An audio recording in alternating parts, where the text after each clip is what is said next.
Hey guys, in this video we're going to go over how to do spread eagle to third dumpster. Okay, first thing I want you to do is actually run. You need to sprint and jump from the ledge.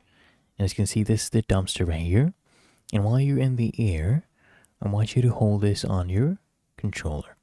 So if you're on your, for example, Xbox, you hold RB plus A in the air, right? As you can see RB right here.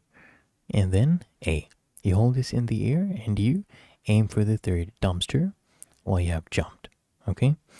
And if you are on your PlayStation, it'll be different controls, but it'll display the controls right here when you're doing your jump. So you just sprint, jump off, hold the controls, and as you can see, you're doing the spread eagle. So you just aim for this. Really that easy. If you found this helpful, make sure you smash that like button and subscribe to App Mentor.